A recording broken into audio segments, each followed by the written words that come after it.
Hi, I'm Vita Murrow, author of the new series, True Stories of Animal Heroes. Today, I'm in the outdoor Quarto classroom to do some teaching and learning about nature.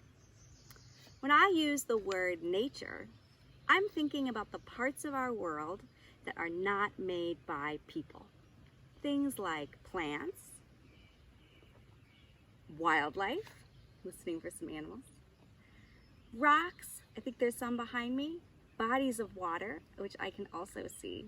We can observe nature, experience nature, and learn from nature. That's what I've been doing as I've worked on these new books. I invite you to join me too. Our goal in this lesson will be to spend time in nature in order to be aware of the animal heroes that live beside us.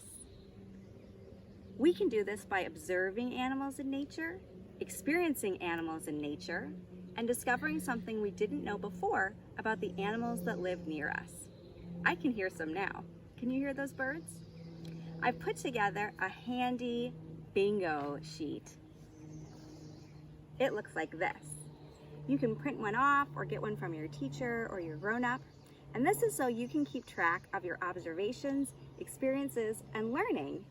You'll notice there are ways to use your 5 senses: sight, smell, hearing, touch, and even taste. Some of the things you might need to imagine tasting.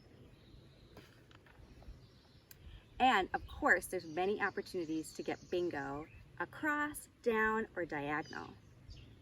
After you get bingo, you'll have earned your Animal Heroes badge. It looks like this. A way to celebrate your hard work and show that by spending time in nature, you're helping our animal heroes. Now, I invite you to consult your bingo sheet and see if you can spot a special square. I'm gonna look for it on mine. That's right, it's the story square, right there in the middle, where the free space often is. You get to fill that square in by listening to a story outside, as we're going to do now. Today, I've brought along the first 2 titles in True Stories of Animal Heroes, and I'll be reading to you today from Onyx. Before reading, I like to do some pre-thinking and take what I call a picture walk. I can observe from the cover of this book that it centers around a wolf. Can you see that? By looking at a few places in the book, a few pages, I can start to see some of the experiences the character might have. Oh, look, I can see that even at the beginning, the character of the wolf experiences something serious. And when I arrive at the back of the book, which looks like this, I find some facts to learn more. Now let's get reading. True Stories of Animal Heroes, Onyx, by me, Vita Murrow, and illustrated by the amazing Anneli Bray.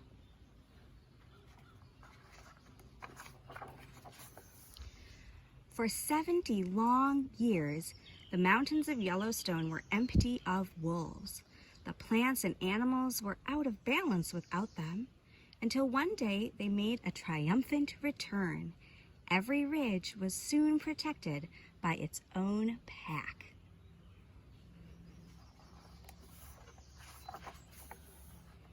Yet, it wasn't always safe to be a new wolf in an old land.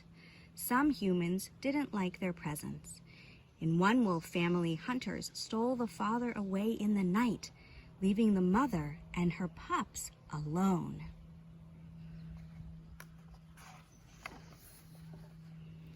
Luckily, the pups were gutsy, just like Mom. All except for one, Onyx. When the pups raced at food, Onyx hung back. When the pups wrestled, Onyx stood aside. There's Onyx. The pups were strong and bold, but Onyx was small and shy. This made life harder for him.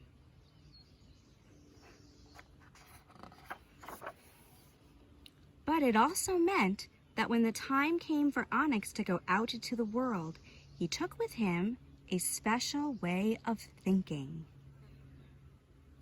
There he goes. One day, Onyx met a family just like his own, a lone mother wolf with pups. It was the first time he had seen wolves smaller than him. Instead of fighting, Onyx played with the pups, and they had never seen a grown-up wolf before. They didn't know that he was unique from other alpha wolves, other big boss wolves. The pups called Onyx father, and he was glad to be one, especially to the smallest pup, Bravo. Bravo was strong in body and personality. Bravo pushed back and charged ahead. Bravo struggled to listen, and sometimes Bravo would bite, snarl, and sulk. I feel that way sometimes. Onyx coached Bravo to see the world in new ways. Onyx reminded Bravo to be generous, even if he didn't feel like sharing, to be understanding, even when things weren't fair. And Onyx taught Bravo to see that even when he felt alone, he wasn't. When Bravo left for the wide world, he found a partner and a pack of his own. That's a wolf family.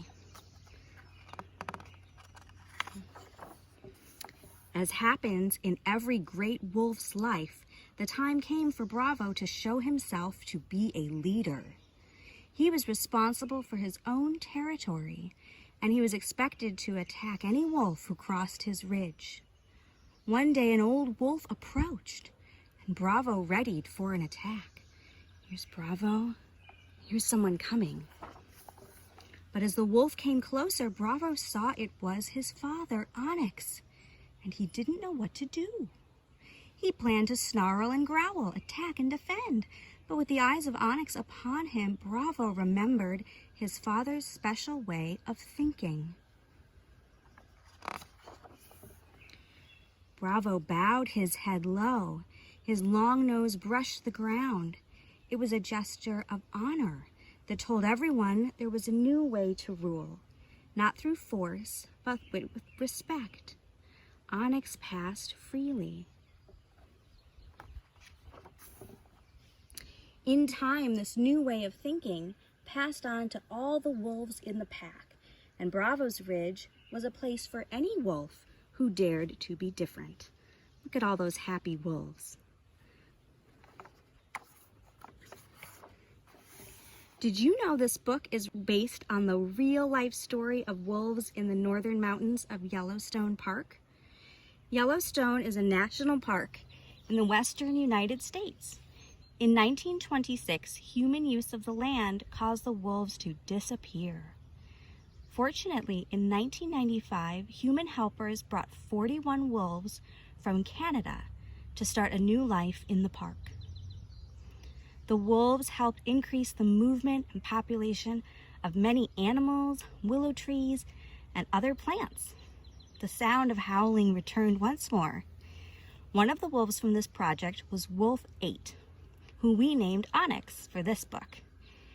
His story was observed by wolf watchers and wildlife biologists who tracked and cheered on the wolves.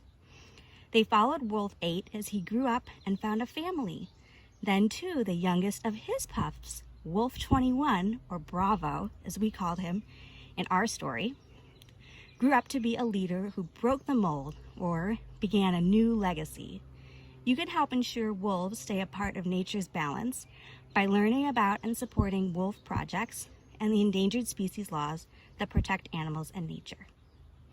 And these are some pictures from the release of wolves into the park and some of the wolves believed to be Wolf 8 and Wolf 21. And Anneli Bray has added some wonderful illustrations of her storybook wolves taking in these real-life wolves.